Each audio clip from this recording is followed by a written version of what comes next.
Hello, welcome to a new Craft Kitsune video. In today's video, I will be going over what was included in the August 2020 kit, as well as the dedicated tutorial for this kit. You can find out more about this craft subscription box by going to the link in the description. So first we have this large silicone mold. It's an organizer mold, and then we have a large silicone mixing cup, and then we have some 2-part resin. And then next we have a silicone work mat. And then lastly we have this baggie. This was a way for me to group all of the smaller items inside the kit. So going over what's inside, we have this silicone mold, and it makes a functional pin, and these are the cartridges for the pin, so there were 5 included in this kit. And then next we have a couple opaque resin pigments, a stirring stick / spoon, and then lastly, the illustrated button by Grove for the month. So I'm going to be making both of the projects, the pins and the storage unit, at the same time, but first I'm going to show you how to use the pin mold. So inside the mold on one of the ends there is this small nub, and this is where your pin refill will fit. So the hole on the pin refill will have to latch onto and over this nub, and it can take a little bit of finagling, but you should be able to get it to latch on. And then once you do that, you can push the refill, the other side of the refill, the actual pin side, you can push it inside the other end of the mold. Alright, so now it's another day and I'm actually doing the tutorial projects. So that last clip I showed you, I was making a different pin, but now we're going to do both projects at the same time. So I'm just setting up my pin mold. So there you see I snapped both sides in place. You should be able to tell that the pin is latched on if you move it slightly and it stays on the nub and doesn't move around on the end. Okay, so now I'm going to get started with the resin crafting itself. So I'm wearing nitrile gloves, and I'm also wearing a respirator and some eye protection. So with the 2-part resin, I'm going to be using all of it. So I'm going to empty both bottles into the silicone measuring cup. And so I take part A and I empty all of it into the silicone cup, and then I measure it and see where it lines up on the measuring cup, so that when I pour the next part, part B, I'm just also going to make sure that it's equal to the amount of part A that I measured, because this is a 1-to-1 ratio resin. After I empty both contents and make sure that they are equal in terms of volume, I'm going to take my mixing spoon and mix the resin up slowly for 3 to 5 minutes.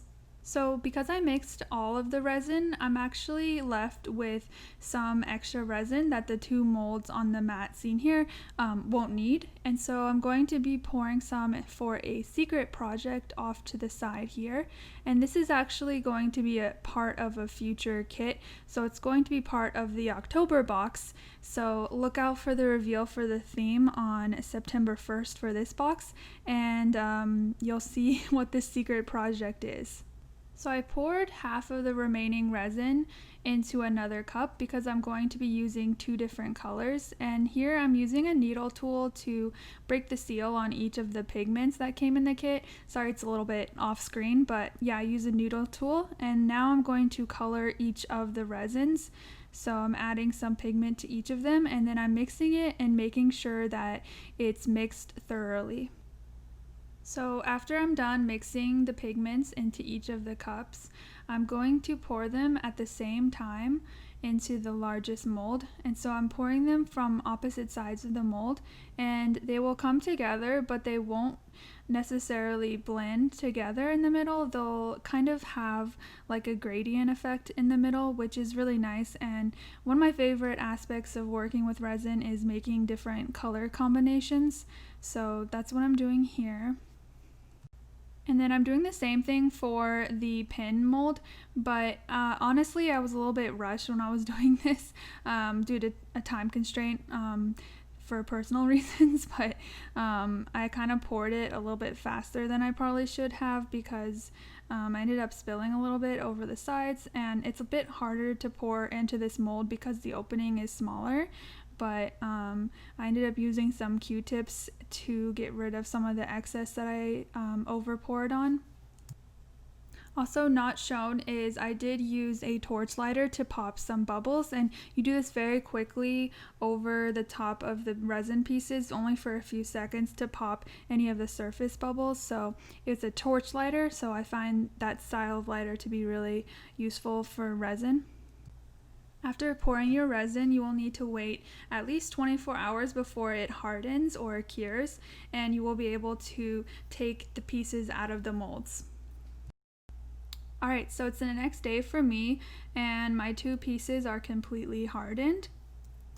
In order to take the storage piece out from the mold, you will need to fold the mold onto itself a bit. So first I release the edges from the piece, and then I fold it down. Then you will need to pop each of the individual compartments out one by one. Do this slowly and carefully so that you don't tear the mold, but I've used this mold several times and it's held up very well. Alright, so that's been successfully demolded, so we're left with this storage unit, and now let's unmold the pin. It's a lot easier to unmold this piece. And then the last step for the pin is you're left with this little edge or ridge on the back of the pin, and you can avoid this if you pour a little bit less into the mold, but I'm always impatient and I always over pour. So I use a Dremel sander personally to sand down this edge. You can also use sandpaper, but either way, please wear a respirator and eye protection, and also work outside. So here are some of the pins that I've made, and they are fully functional pins. I've also glossed some of the back sides of them due to the sanding. They were left a little bit dull and matte, so you can gloss them up with a sealant or a gloss spray. And I've been using the ones that I've created to write in my journal and my planner. And here's the finished storage unit. You can use it to hold craft supplies, in particular pigments and inks, or even makeup such as lip products, which I literally had like one of. So I couldn't show you the lip products, but here are all of the pearl inks that I have and in one of the storage units that I made. So that's it for this tutorial. Thank you guys so much for watching, and I'll see you in the next video. Bye!